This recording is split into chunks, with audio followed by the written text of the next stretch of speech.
नमस्कार, मी प्राची लुडबे. बृहन्मुंबई महानगरपालिका शिक्षण विभाग अंतर्गत व्हर्च्युअल ट्रेनिंग सेंटरमध्ये तुम्हा विद्यार्थ्यांचे हार्दिक स्वागत. कोविड-19च्या कालावधीत शिक्षणाची गाडी रुळावरून घसरू नये हा हेतू लक्षात घेऊन बृहन्मुंबई महानगरपालिकेने देशभरातील सर्व विद्यार्थ्यांना घरी बसून दर्जेदार शिक्षण प्राप्त व्हावे यासाठी एज्युकेशन फॉर ऑल इनिशिएटिव्ह अंतर्गत BMC एज्युकेशन हे चॅनेल सुरू केले आहे. मुलांनो, तुम्हाला या चॅनेलचा नक्कीच लाभ होईल. आज आपण इयत्ता 8वी सामान्य विज्ञानमधील एक महत्त्वाचा पाठ पाहणार आहोत. चला तर पाठाला सुरुवात करूया. मी प्राची लुडबे. आज आपण इयत्ता 8वी सामान्य विज्ञानमध्ये 7वा पाठ धातू अधातू मेटल्स अँड नॉन मेटल्स याची माहिती घेणार आहोत. आपण मागील धड्यामध्ये पाहिलंच द्रव्याचं संघटन. द्रव्य म्हणजे काय? पदार्थ यालाच ॲक्च्युली द्रव्य म्हणतात. पदार्थ हा शब्द आपल्याला माहीत आहे. आपल्या आजूबाजूला अनेक पदार्थ आपण त्याला म्हणतो. स्थायीरूप पदार्थ, द्रवरूप पदार्थ, वायुरूप पदार्थ.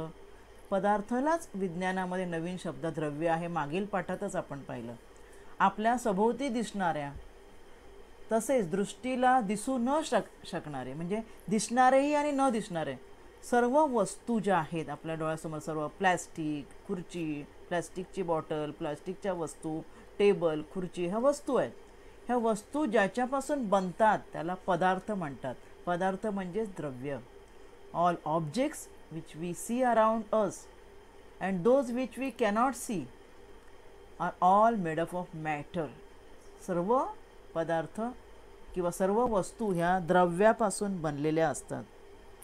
मग त्यातलं काही द्रव्य आपण असंच्या असं वापरतो, उदाहरणार्थ पाणी, आणि काहीमध्ये बदल करून वापरावा लागतो. आता लाकूड गावी चुलीला असंच्या असं वापरतं, पण लाकूड हा जो पदार्थ आहे त्याला आकार देऊन खुर्ची बनवावी लागते, मग आपण त्याला वस्तू म्हणतो. तर असे हे सर्व पदार्थ पुन्हा आपण द्रव्य म्हणूया. असे सर्व द्रव्य 3 गटात विभागले आहे. हेही आपण मागील पाठामध्ये शिकलो.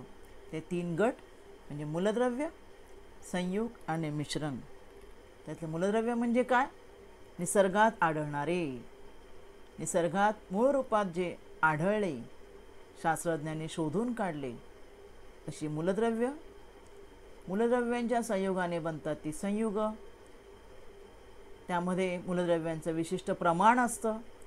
आणि मिश्रण म्हणजे मूलद्रव्य किंवा संयुग एकत्र येऊन बनलेलं मिश्रण, कोणतंही प्रमाण. इथे बघा मी लिंबू सरबतचं चित्र दाखवलं आहे, ज्यामध्ये आपण लिंबू रस, पाणी, साखर, मीठ त्यांचं मिश्रण आहे. फक्त ते नाव दिलं आपण लिंबू सरबत. नवीन पदार्थ काही त्यात तयार होत नाही. अशा प्रकारे जे द्रव्य जे आहे त्याचे 3 प्रकार. त्यातलं मुख्य म्हणजे मूलद्रव्य, निसर्गात आढळणारे, मूळ स्वरूपात आढळणारे मूलद्रव्य, त्याला आपण एलिमेंट्स म्हणतो. आणि आपल्या आजूबाजूला अनेक पदार्थ, वस्तू मूलद्रव्यांनी बनलेले आहेत. उदाहरणार्थ आपण सोन्याचे दागिने वापरतो, सोनं मूलद्रव्य आहे, बरोबर ना. आपल्या हवेमध्ये ऑक्सिजन आहे, जो आपल्याला श्वास घेण्यास आवश्यक आहे, मूलद्रव्य आहे. आपण कोळसा गावी चुलीला वापरतात, मूलद्रव्य आहे.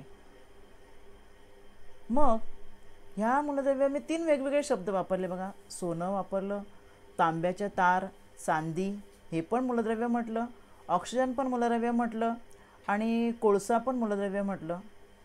पण तिघांचे प्रकार वेगवेगळे झाले बघा. मूलद्रव्यांचे पुन्हा 3 प्रकार हेही आपण मागील पाठात शिकलो. ते म्हणजे धातू, अधातू आणि धातू सदृश अशा मूलद्रव्यांचे 3 गटात वर्गीकरण केले आहे. पहिलं म्हणजे मेटल्स, जे आपण आपल्या घरातील भांडी किंवा इलेक्ट्रिकच्या तारामध्ये असलेलं कॉपर, आपण ज्याचे दागिने बनवतो ते, सोनं, चांदी, लोखंड, हे सगळे झाले धातू. दे आर कॉल्ड ॲज मेटल्स. आणि मी जे ऑक्सिजन म्हटलं किंवा कोळसा म्हटलं ते सगळे नॉन मेटल्स, अधातू. आणि अजून एक तिसरा गट आहे तो म्हणजे मेटलॉइड्स, धातू सदृश. धातू सदृश म्हणजे काय, तर त्यामध्ये काही गुणधर्म धातू सदृश पदार्थांचे काही गुणधर्म धातूंचे असतात, काही अधातूंचे असतात. हे 3 गट मूलद्रव्यांचे पडतात. पहा या ठिकाणी तुम्हाला पुन्हा चित्र मी दाखवले. चित्र तुम्हाला पुन्हा यासाठी दाखवले की त्यांच्यामध्ये काही विशिष्ट तुम्हाला दिसते बघा वरच्या चित्रांमध्ये आणि खालच्या चित्रांमध्ये. खाली कोळसा जो कार्बन अधातू आता म्हटलं मी कोळसा, त्याची पावडर दिसते बरोबर. हे गंधक आहे सल्फर, खाणीमधून मिळतं, त्याचा खडा दिसतोय बघा. ह्याला आपण तोडलं, जो गंधकचा खडा तोडला त्याचे पण भुगा होणार. कोळशाचा तुम्ही कोळसा घ्या, भुगा होणार. हवेमध्ये ऑक्सिजन आहे, तो तर दिसतही नाही. आणि वरचे धातू बघा, धातूंना विशिष्ट आकार आहे बघा. त्या चांदीची चिप दिसते, सोन्याचे दागिने दिसते, ॲल्युमिनियमच्या सळ्या दिसत आहेत, लोखंडाच्या सळ्या दिसत आहेत तुम्हाला. तांब्याची तार काढू शकतो आपण, तांब्याची जाडी तार, बारीक तार काढू शकतो आपण. ॲल्युमिनियमची भांडी आपण वापरतो का, कारण ॲल्युमिनियमला काय करता येतं, ॲल्युमिनियमला ठोकून पत्रा करता येतो. म्हणजे यांच्यामध्ये हे जे मी शब्द वापरले हे धातूंचे गुणधर्म आहेत. काय आहेत, धातूंचे मेटल्स, प्रॉपर्टीज ऑफ मेटल्स.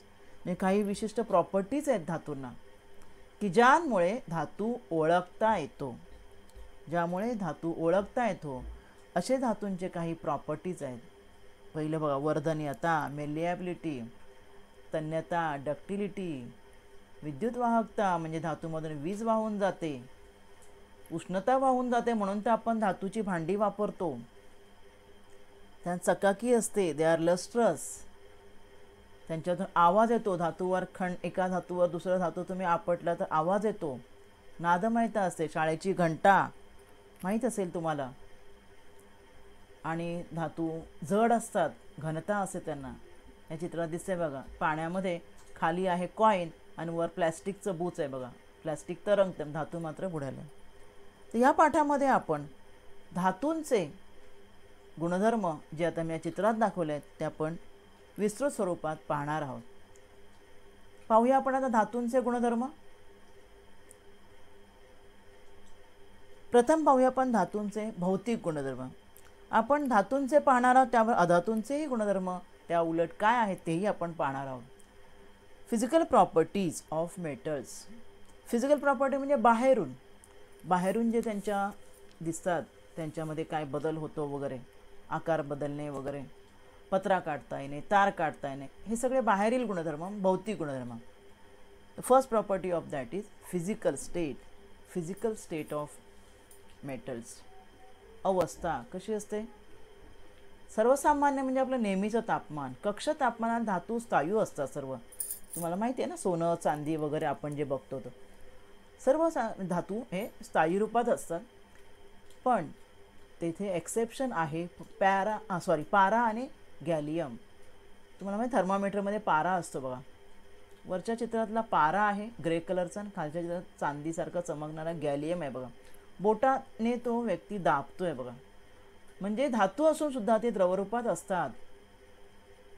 पण अंडर ऑर्डिनरी कंडिशन और under ordinary temperature all metals are in solid state except this gallium and mercury. They occur in liquid state at room temperature. म्हणजे रूम टेम्परेचर म्हणजे कक्ष तापमानात ते द्रवरूपात असतात, स्थायू असून सुद्धा. म्हणून तुम्हाला माहिती असेल, तुम्ही थर्मामीटर पाहिला आहे. थर्मामीटर शाळेत तुम्ही पाहिलाच असेल. थर्मामीटरमध्ये ग्रे कलरचा पारा असतो. किंवा आपल्याला ताप आल्यावर आपण बघा थर्मामीटर घरी ठेवतोच, त्यामध्ये ग्रे कलरचा पारा वर चढतो आणि दाखवतो किती तुम्हाला टेम्परेचर आहे ते. त्याचा पारा दिसत नाही, परंतु जे ब्लड प्रेशर चेक करायचं जे इन्स्ट्रुमेंट असतं स्पिग्मोमॅनोमीटर, ते तर मला माहितीच असेल. त्या ब्लड प्रेशरचा जो पट्टा आपल्या हाताला लावल्यावर आणि जेव्हा ते प्रेस करतात तेव्हा तुम्हाला ग्रे कलरचा पारा असा वर चढताना दिसतो बघा, बरोबर ना. मग तो ग्रे कलरचा पारा जो आहे तो का वापरतात, कारण तो द्रवरूपात आहे स्थायू असून सुद्धा. म्हणून त्याचा उपयोग थर्मामीटरमध्ये, ब्लड प्रेशर इन्स्ट्रुमेंटमध्ये, स्पिग्मोमॅनोमीटरमध्ये त्याचा यूज करतात. दुसरा गुणधर्म लस्ट्रस, चकाकी. तांब्याची भांडी बघा आपल्या घरी असतात. हे बघा वरच्या चित्रात दिसतंय दोन भांडी कशी काळपट झालेली, कारण आपल्याला माहिती आहे की हवेमध्ये जो ऑक्सिजन असतो आणि हवेतील पाण्याची वाफ यांच्यामुळे असं लोखंड गंज तांब्याची भांडीवर काय येतं माहिती आहे, कॉपर ऑक्साईड बनून एक काय म्हणू आपण, त्याच्यावर एक थर जमा होतो आणि त्यामुळे त्यांचा रंग असा काळवंटतो. आणि हे त्यांच्यावर जो थर जमा होतो तो आम्लारी आहे आणि त्यामुळे आपण इथे ॲसिड वापरलं, लिंबू वापरलं, चिंच वापरलं. सर्व माहितीच असेल की ज्याने आपण घासलं की त्यांना कशी चकाकी दिसते बघा, चकाकतात. चकाकी म्हणजे lustrous. All metals are lustrous. कसे असतात, त्यांना चकाकी असते. डायमंड आपण म्हणतो ना आपण, किंवा आपण चांदी घेऊया. त्यानंतर हे दाखवलं, पितळेचं भांडं दाखवलं आहे. चमचा बघा, घासलेला चमचा आपण उन्हामध्ये ठेवलं तर त्यांच्यावर सूर्याचं सुद्धा काय होतं, सूर्याचं जे किरण असतात लाईट रिफ्लेक्ट होते त्याच्यावरून. धातूवरून काय होते, लाईट रिफ्लेक्ट होते आणि त्यामुळे हा लस्ट्रस गुणधर्म आहे. धातू जेव्हा लाईट रिफ्लेक्ट होते व तो तेजस्वी दिसतो. This is the one of the property of metals. The next property of metals is hardness, कठीणपणा. सर्व धातू कठीण असतात, सर्वांना माहिती आहे, मौन असतात. But there is a exception of sodium and potassium. इथे तुम्हाला चित्रात दिसतंय रबर दिसतोय बघा, रबर वाटतोय पण that is not rubber, that is sodium metal which can be easily cut by knife. चाकूने सहज कापता येतो, इतका तो मऊ आहे. आणि पोटॅशियमसुद्धा. These are the 2 exceptional metals which can be cut by metals knife, but other all metals are hard. So this is third property. Next property is ductility, तन्यता. तन्यता म्हणजे काय, धातूंची तार काढता येते. सोन्या चांदीच्या आपण दुकानात गेलो की ते तारा असतात बघा, लहान मुलांच्या कानामध्ये घालायच्या, नाक टोचण्याच्या जे तारा ज्या काढतात. का काढू शकतो, कारण धातूला गरम केलं असतं, खेचून त्यापासून बारीक पाहिजे तेवढी बारीक तार काढता येते. That is one of the property of metals. पदार्थापासून तार काढता येणे याला काय म्हणतात, तन्यता असे म्हणतात. नेक्स्ट इज द मेलिएबिलिटी, वर्धनीयता. जशी तार काढता येते धातूंपासून तसं त्यांच्यापासून ठोकून पत्रा सुद्धा करता येतो. बघा या चित्रात दाखवलं आहे, काय दाखवलं आहे, पहिल्या भागात दाखवलं आहे ठोकून पत्रा करता येतो. म्हणून तर ॲल्युमिनियम वगैरेची भांडी आपण जेवणासाठी वापरतो, स्टीलची भांडी वापरतो की नाही. तांब्याचा पत्रा असतो. मेडल जे असतात बघा, gold medal, silver medal, bronze medal कसे बनवतात, कारण तो धातू ठोकून जाड पत्रा करता येतो आणि तो पत्रा किंवा त्याची प्लेट करता येते, म्हणून त्यापासून मेडल्स बनवतात. म्हणजे स्थायू पदार्थ घाव घालून त्याचा पत्रा तयार करता येणे त्याला काय म्हणतात, वर्धनीयता असे म्हणतात. Malleability and ductility are 2 properties of substance. पदार्थांच्या ह्या धातूंचे हे गुणधर्म आहेत. ते ह्या व्हिडिओमध्ये पहा. ब्लॅकस्मिथ म्हणजे जो लोहार जो असतो तो ह्या प्रॉपर्टीचा, मेलिएबिलिटी प्रॉपर्टीचा उपयोग करून धातूंना शेप देतो. पहा काय करत आहे तो, आता खिळा बनवायचा आहे. तो खिळा प्रथम गरम करत आहे आणि खिळा गरम केल्यामुळे तो वर्धनीय बनतो. आणि गरम केल्यानंतर तुम्ही ते पहा, चित्रात तुम्हाला दिसत असेल त्याने टेम्परेचर वाढवलेलं आहे आणि तो आता वर्धनीय झालेला आहे आणि तो त्या होलमध्ये घालून त्याचा खिळ्याचा आकार त्याने दिलेला आहे त्या धातूला. म्हणजे प्रचंड उष्णता दिल्यामुळे किंवा ठराविक उष्णता दिल्यामुळे तो त्यापासून आता खिळा बघा हा फिनिश प्रॉडक्ट हे तयार झालेला आहे. तसेच आता ही तार आहे. डक्टिलिटी म्हणजे तन्यता, वर्धनीयता पाहिला तर तन्यता. आता ही 1 सेंटीमीटर तार आहे जाड आणि त्यापासून आपल्याला बारीक तार काढायची आहे, इलेक्ट्रिकच्या ज्या तारा असतात त्याप्रमाणे. तर त्याला अशा मशीनमध्ये घालतात की ज्या मशीनमध्ये पहा या ठिकाणी मशीन आहे. The rod is run through a machine that contain a series of lubricated pulleys. म्हणजे वेगवेगळे पुलीज असतात आणि डाईज म्हणजे बारीक बारीक आकाराच्या पुलीज असतात की तन्यता म्हणजे काय, तार खेचली जाते. This ability to be drawn out into a wire is called as ductility. तन्यता म्हणजे बारीक तार खेचली जाणे. त्या पुलीजमधून ती जाड तार 1 सेंटीमीटरची तार घातल्यानंतर शेवटी काय मिळतं, 1 सेंटीमीटरपासून बघा किती बारीक बारीक तार खेचून घेतल्यामुळे खेचल्याच्या तन्यता गुणधर्मामुळे जवळजवळ 2 मिलीमीटर डायमीटरची तार इथे तयार झालेली आहे. पहा तुम्हाला इथे तार दिसत आहे या व्हिडिओमध्ये. Property called as ductility. Next, conduction of heat. उष्णता वाहून जाते बघा. वर इथे रॉडला मेणाचे गोळे लावलेले होते. उष्णतेमुळे काय झालं, मेणाचे गोळे जे चिटकवले होते उष्णता मिळाल्याबरोबर ते वितळले, बरोबर ना, कारण तो रॉड गरम झाला आणि त्यामुळे ते मेणाचे गोळे खाली पडले. म्हणजे धातूमधून उष्णता वाहून जाते. ते उष्णतेचे सुहाग असतात. They are good conductor. Metals are good conductors of heat and therefore we use aluminium for the vessels.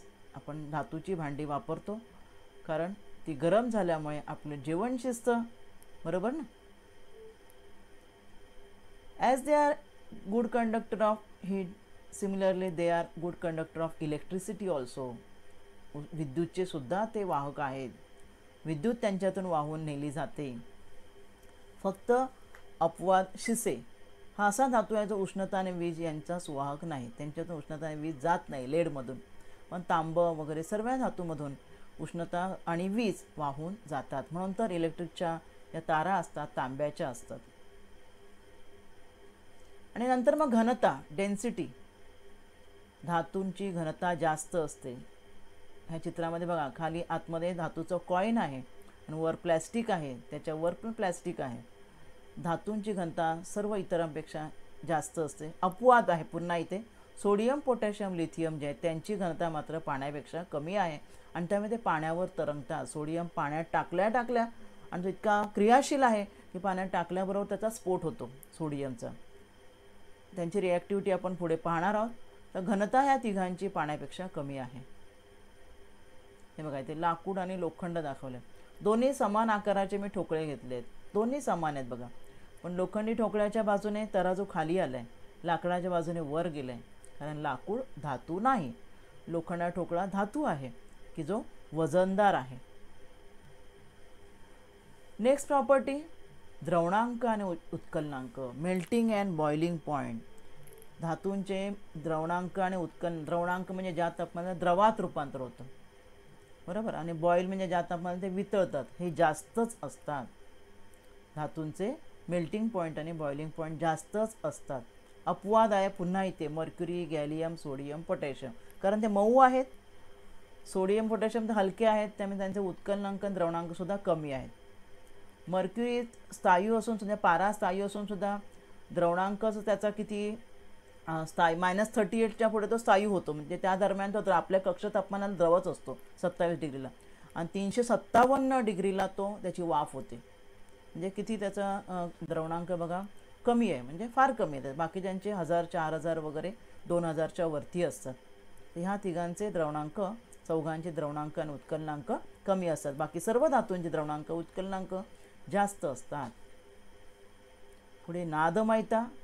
नादमयता म्हणजे काय, आत्ताच तुम्हाला मी सांगितलं की त्यांचा आवाज येतो त्यांच्याकडे. एक धातू शाळेची घंटा, एक धातू दुसऱ्यावर आदरला की काय होतो, आवाज येतो आणि ह्याला म्हणतात नादमयता, सोनारिटी. शाळेची घंटा कशी वाजते तुम्हाला माहिती आहे की आपल्या घरात जी बेल असते, बेलवर सुद्धा विद्युत चुंबकाचं कार्य त्यामध्ये असतं. त्या गोलावर तो खटका आपटला, दुसऱ्या चित्रात दाखवलं आहे बघा की आवाज येतो. सोनारिटी, नादमयता हा धातूंचा एक गुणधर्म आहे. आता पाहूया आपण अधातूंचे गुणधर्म. Non metals.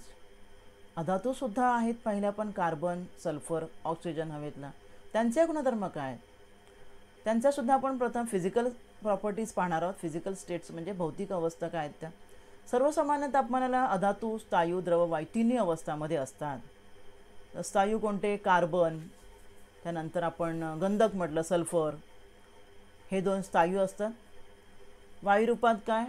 ऑक्सिजन वायुरूपात असतो आणि आपलं ब्रोमीन माहिती ना, ब्रोमीन, चॉकलेटी रंगाच्या वाफा निघतात ब्रोमीनच्या द्रवातून, तर हा ब्रोमीन द्रवरूपात असतो आणि त्यातून वाफा निघतात ब्राऊन कलरच्या. तर ब्रोमीन हा एकच अधातू असा की द्रव असतो. ऑक्सिजन, नायट्रोजन वगैरे हे तर वायू असतात आणि कार्बन, सल्फर आणि फॉस्फरस हे तीन स्थायू असतात. त्यानंतर पुढचा गुणधर्म त्यांचा आहे लस्ट्रस, चकाकी. धातूंना आपण पाहिलं चकाकी असते, पण अधातूंना चकाकी नसते. तरी पण अपवाद आहे, एक्सेप्शन इज पहिला बघा, पहिला कार्बनचं पावडर दाखवली आहे, त्याला चकाकी नाही, पण तुम्हाला ते खाली दिसतंय हे आहेत आयोडीन. हे इथे जे काळे तुम्हाला जे दिसत आहेत गोल, हे आयोडीनचे क्रिस्टल्स आहेत. मग आयोडीनचे क्रिस्टल्स चमकत आहेत बघा. या अंगठीमध्ये असलेला हिरा चमकतोय बघा. हिरा हा कार्बनचंच रूप आहे, हे कार्बनचं एक रूप आहे. हिरा आणि ग्राफाईट ही दोन कार्बनची अपरूप आहेत. त्याचा अभ्यास आपण पुढील भागामध्ये करणार आहोत. पण हा हिरा कार्बनचं रूप असलं तरी चमकतो, कळलं की नाही. आणि हे आयोडीनचे स्फटिकसुद्धा चमकतात. म्हणजे सगळ्यांना नसते, परंतु असे काही अपवादात्मक आहे की त्यांना चकाकी असते. त्यानंतर ब्रिटलनेस, हे बघा, हा कोळसा, कोळशाचे वरती तो हे तुकडे घेतले आहेत मी, त्याला खलबत्त्यात टाकले. काय होणार आहे खलबत्त्यात टाकल्यावर? त्याची पातळ पत्रा होणार नाही आहे की तार होणार नाही आहे, तो त्याचा भुगा होणार आहे. आणि ह्याला म्हणतात ठिसूळपणा. कोळशासारखे जे पदार्थ आहेत ठोकले, काय झाले, ठिसूळ आहेत ते, म्हणजे मऊ आहेत, म्हणून त्याची पावडर होते. सल्फर जो आहे, सल्फरचा पिवळा जो गोळा मी दाखवला होता, त्यालाही ठोकलं, त्याचीही पावडर होणार. आणि ऑक्सिजन वगैरे तर वायूच आहेत. पण पुन्हा इथे अपवाद आहे. काय? हिरा, जे कार्बनचं रूप आहे, तो सर्वात कठीण नैसर्गिक पदार्थ आहे आणि म्हणून हिरा काच कापण्यासाठी वापरतात. काच जी आहे ब्रिटल आहे, ठिसूळ आहे, पण ती काच कापायला हिरा वापरतात. हिरा काचेपेक्षा कठीण आहे. That is also again the exception for this property. Next malleability and ductility. Malleability धातूंना इथे या चित्रामध्ये दाखवलं आहे. पहिलं धातू आहे आणि इथे वरती दाखवलं आहे कार्बनचं दाखवलं आहे ओंडका. तर त्याचे बघा तुकडे पडले आहेत बघा, कारण तो कसा आहे, ब्रिटल आहे, म्हणजे ठिसूळ आहे. तर मग त्याच्यापासून तारा काढता येणार नाही. धातूपासून तारा काढता येतात. त्यामुळे अधातू हे तंतुक्षमाने वर्धनीय नसतात. नेक्स्ट प्रॉपर्टी आहे अधातूंची, इलेक्ट्रिसिटी आणि हीटचे कंडक्शन. उष्णता आणि विद्युतचं वहन होतं का? अधातू उष्णता आणि विद्युतचे दुर्वाहक आहेत, पण पुन्हा इथे कार्बनचं अपरूप वाद. Exception is graphite. This is graphite. This is one of the part of isotope of carbon. हे कार्बनचं एक अपरूप आहे. ग्राफाईट दिसतंय की नाही कोळशाप्रमाणे, पण ह्या ग्राफाईटचा जो हा असतो, काय म्हणतो, ग्राफाईटला आपण पेन्सिलमध्ये वापरतो. पेन्सिलच्या आतला जो काळा जो गर असतो तो ग्राफाईटचा असतो.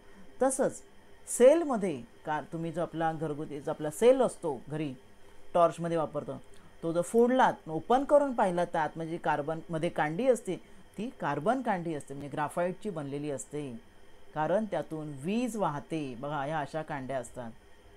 कार्बनचे अपरूप ग्राफाईट हे विजेचं उत्तम सुवाहक आहे.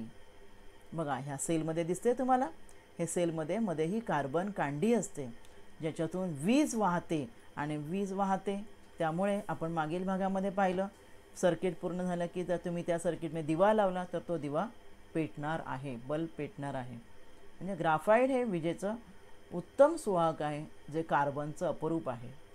म्हणजे हा एक्सेप्शनल आहे ग्राफाईट, की जो विजेचं सुवाहक आहे. त्यानंतर नेक्स्ट प्रॉपर्टी, द्रवणांक आणि उत्कलनांक, मेल्टिंग अँड बॉइलिंग पॉईंट कमी असतात. पण कार्बन आणि बोरॉन हे अधातू असून सुद्धा त्यांचं जे मेल्टिंग पॉईंट, बॉइलिंग पॉईंट उच्च आहेत. बघा, हा बोरॉन आहे आणि बोरॉनचा बॉइलिंग पॉईंट बघा 4000 डिग्री आहे. बोरॉन आहे, ते कोळसा नाही आहे. म्हणजे हे दोन जे आहेत कार्बन आणि बोरॉन, यांचे मेल्टिंग आणि बॉइलिंग पॉईंट जास्त असतात अधातू असून सुद्धा. And the last property, the density. अधातूंची डेन्सिटी, घनता कमी असते. These are we studied about metals and non-metals. Now we'll see about metalloids, धातू सदृश. धातू सदृश म्हणजे काय? असे ही मूलद्रव्ये आहेत. This is the third type of metal that they resembles some of the property of metals and some of the property of non-metals. म्हणजे यांचे गुणधर्म धातू आणि अधातू यांच्या दरम्यानचे असतात. Therefore they are called as metalloids. Examples are arsenic, antimony, silicon, germanium, tellurium, boron.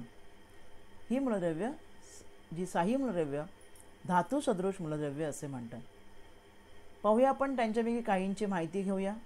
Silicon, कसे property बघा. सिलिकॉन मेटल आहे. That can conduct electricity but not as well as metal. एकदम मेटलप्रमाणे नाही, पण त्याच्यातून विद्युत जाते. सेमीकंडक्टर म्हणतात, त्यांच्यामध्ये जे इलेक्ट्रॉनला पुश केलं व ते वाहायला लागतात आणि ते विद्युत कंडक्ट करतात. ते शायनी आहे, चमकत आहेत, परंतु ठिसूळ आहेत, brittle. It chips easily like ग्लासप्रमाणे ते फुटतात, म्हणजे ब्रिटल आहेत. दुसरा अँटीमनी, हा दुसरा मेटलॉइड आहे. That is shiny like metal. Shiny आहे बघा, चमकतो आहे चित्रामध्ये. मग ब्रिटल लाईक नॉन मेटलप्रमाणे ठिसूळ आहे. Boron is also metalloid that is somewhat shiny, थोडाफार शायनी आहे. It also conduct electricity like metal but it is brittle like non metals. म्हणजे काही प्रॉपर्टी त्यांच्या मेटल्सच्या आहेत, काही नॉन मेटल्सच्या आहेत. Hence they are called as metalloids, म्हणजे धातू सदृश. तर ह्या भागामध्ये आपण मूलद्रव्यांचे प्रकार, धातू, अधातू आणि धातू सदृश यांचे गुणधर्म पाहिलेले आहेत, भौतिक गुणधर्म. आज या भागात आपण इथेच थांबूया. धन्यवाद. आज आपण या भागात इथेच थांबूया. माझा व्हिडिओ आवडला असेल तर लाईक करा, शेअर करा आणि BMC एज्युकेशन चॅनेलला सबस्क्राईब करा. तसेच बेल आयकॉन प्रेस करा, ज्यामुळे नवीन व्हिडिओचे तुम्हाला नोटिफिकेशन्स मिळतील. मुलांनो, घरी राहा व सुरक्षित राहा. धन्यवाद.